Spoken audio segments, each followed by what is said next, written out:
बिस्मिल्लाहिर्रहमानिर्रहीम। मुरक्कबात नाकिस की एक किस्म है मुरक्कब अत्फ़ी। मुरक्कब अत्फ़ी क्या है? वो मुरक्कब जो मातूफ़ और मातूफ़ इलैह से मिलकर बने, वो मुरक्कब अत्फ़ी है। या उस मुरक्कब को मुरक्कब अत्फ़ी कहते हैं जो मातूफ़ इलैह और मातूफ़ के मिलने से बने। इसकी एक और तारीफ़ भी है, वो ये है कि ऐसा मुरक्कब जिसमें एक फ़ेल को दो इस्मों या दो फ़ेलों को एक इस्म के ताबे किया जाए। इस तारीफ़ में दो हिस्से हमें नज़र आते हैं। पहले हिस्से में ये बताया गया है कि एक फ़ेल को दो इस्मों के ताबे किया जाता है, तो वो इस्म दो होते हैं, फ़ेल एक होता है, काम एक होता है, करने वाले दो होते हैं। या फिर इस तारीफ़ की जो दूसरी शिक है वो ये है कि अफ़ाल दो होंगे, काम दो होंगे, करने वाला एक होगा। तो अगर काम एक है, करने वाले दो हैं, या काम दो हैं और करने वाला एक है, इस किस्म के अल्फाज को आपस में मिलाने के लिए मुरक्कब अत्फ़ी से काम लिया जाता है। बीच में एक लफ्ज़ आ जाता है, एक हर्फ आ जाता है जिसको हर्फ अतफ़ कहते हैं, और उस हर्फ के लगाने से मुरक्कब अत्फ़ी मुकम्मल हो जाता है। यानी एक लफ्ज़ पहले आ जाता है, उसको कहते हैं मातूफ़ इलैह, उसके बाद हर्फ अतफ़ आ जाता है और उसके बाद मातूफ़ आ जाता है, और इस तरह ये मुरक्कब मुकम्मल हो जाता है।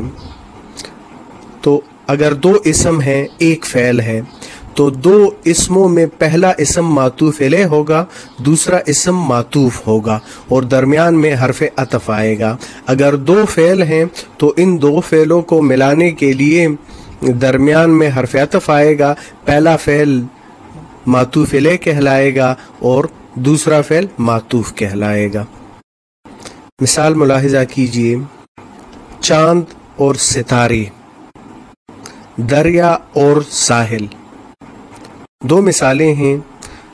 दो लफ्ज़ों को और के ज़रिए मिलाया गया है, और हर्फ अतफ़ है।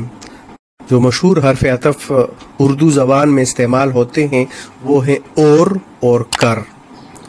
और उर्दू ज़बान की तरकीब में आता है, और वाव फ़ारसी ज़बान की तरकीब में और अरबी ज़बान की तरकीब में, और इसके अलावा फिर कर के ये अल्फाज भी हर्फ अतफ़ के तौर पर इस्तेमाल होते हैं।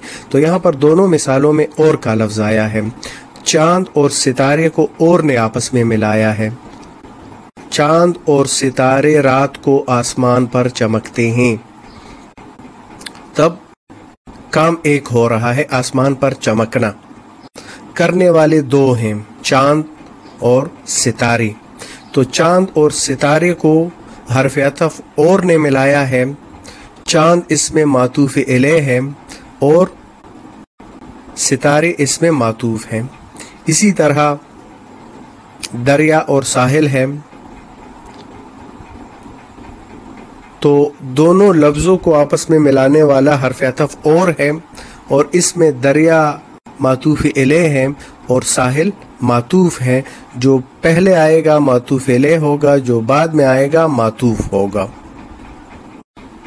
चंद और मिसालें मुलाहिज़ा करें। घोड़े और गधे, शब और रोज़। अब ये तरकीब फ़ारसी ज़बान की है, तो वाव के ज़रिए इस मुरक्कब को बनाया गया है।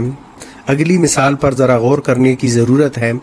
मुझे खाना खा कर ख़त सुना दो। दो काम हैं, खाना खाना और ख़त सुनाना, लेकिन करने वाला एक है। एक आदमी दूसरे आदमी से कह रहा है, एक ही आदमी से कह रहा है कि तुम पहले खाना खाओ फिर मुझे ख़त सुनाओ। तो खाना खाना और ख़त सुनाने के दरमियान जो लफ्ज़ आया है वो कर है। कर यहाँ पर हर्फ अतफ़ के तौर पर आया है, اور کھانا کھانا معطوف علیہ ہے اور خط سنانا معطوف ہے. اسی طرح نماز پڑھ کر دعا مانگو، تو یہاں پر بھی دو کام ہیں، نماز پڑھنا اور دعا مانگنا، کرنے والا ایک ہے.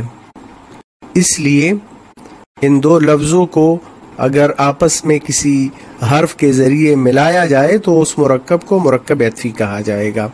نماز پڑھنا اس میں معطوف علیہ ہے، دعا مانگنا اس میں معطوف ہے، اور کر کے ذریعے دونوں کو ملایا گیا ہے، لہٰذا یہ مرکب عطفی ہے.